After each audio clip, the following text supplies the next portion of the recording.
Hello बच्चों, let's see the question. The question is an organic compound contains carbon, hydrogen and oxygen. It's elemental analysis gave इतना carbon, इतना hydrogen. The empirical formula of the compound. So let's have a look on the key concept first of all. तो जो की concept हमारा use होगा इस question में वो यूज होगा एम्पेरिकल फॉर्मूला कैलकुलेशन. तो यहाँ पे हमें एम्पेरिकल फॉर्मूला निकालना आना चाहिए. सो एम्पेरिकल फॉर्मूला क्या होता है, इसको हम सिंपलेस्ट फॉर्मूला करते हैं. जैसे हमारे पास यहाँ कार्बन, हाइड्रोजन और ऑक्सीजन है. मान लेते हैं ये एक मैं फॉर्मूला लिख देता हूँ C6H12O6. ये मैंने ग्लूकोज का मॉलिक्यूलर फॉर्मूला लिखा है. इसका जो एम्पेरिकल फॉर्मूला होगा वो होगा इसको लोएस्ट फॉर्म में, दैट इज एक कार्बन CH2O. ये इसका एम्पेरिकल फॉर्मूला होगा. दैट इज यहाँ पे मैं 6 से सबको डिवाइड कर दूं तो यहाँ पे जो सिंपलेस्ट फॉर्मूला आएगा वो आएगा मेरे पास ये. अब इससे मैं और फॉर्मूला ये लिख सकता हूँ, एक लिख सकता हूँ. अगर मैं 3 से मल्टीप्लाई कर दूं सो C3H3O3, तो ये मेरे पास मॉलिक्यूलर फॉर्मूला बन जाएगा. So these are molecular formula. The empirical formula is this. तो ये सिंपलेस्ट रेशो होता है. तो अब यहाँ पे इसके कैसे कैलकुलेट करते हैं, तो सबसे पहले तो यहाँ पे एक टेबल बना लेते हैं. यहाँ पे सबसे पहले हम लिखेंगे एलिमेंट्स, जो भी एलिमेंट प्रेजेंट है उसके बारे में लिखेंगे. तो एलिमेंट्स में क्या क्या प्रेजेंट है, 3 एलिमेंट्स हमें दे रखे हैं. The first one is carbon, then hydrogen and oxygen. Second हमारे पास यहाँ पे जो लिखनी है वो सिंपल लिखनी है परसेंटेज मास जो गिवन है. फिर उसके बाद जो भी परसेंटेज मास गिवन है उस परसेंटेज मास को डिवाइड करना है मॉलिक्यूलर वेट से. तो इतना काम करते हैं, फिर आगे की चीजें समझेंगे. तो यहाँ पे सबसे पहले परसेंटेज मास कार्बन की दे रखी है 38.71%. ठीक है. देन वी हैव हाइड्रोजन की 9.67%. बट ऑक्सीजन की नहीं दे रखी. Now how we are going to calculate for oxygen. तो एक चीज पता होनी चाहिए, जो टोटल परसेंटेज होती है किसी भी चीज की वो कितनी आएगी, 100 आएगी. तो 100 जो है वो इक्वल आएगी percentage of carbon plus percentage of hydrogen plus percentage of oxygen. हाँ जी.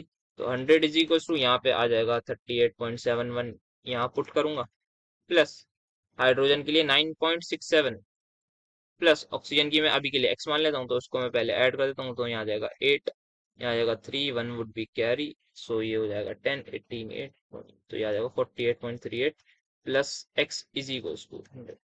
सो एक्स की जो वैल्यू है वो आ जाएगी 100 माइनस 48.38. तो ये फाइनली जो आएगी वैल्यू वो आएगी 51.62%. तो यहाँ पे एक्स की वैल्यू आ गई 51.52%. तो यहाँ पे थोड़ी बहुत कैलकुलेशन एरर माइट भी हैपन, बट ये इतनी ही आएगी. तो ये आ गई इसकी वैल्यू. तो अब क्या करना है, इसको डिवाइड करना है मॉलिक्यूलर वेट से. 38.71 डिवाइड बाय कार्बन का होता है 12, then we have 9.67 divide by hydrogen का होता है 1, देन वी हैव 51.62 ऑक्सीजन का होता है 16.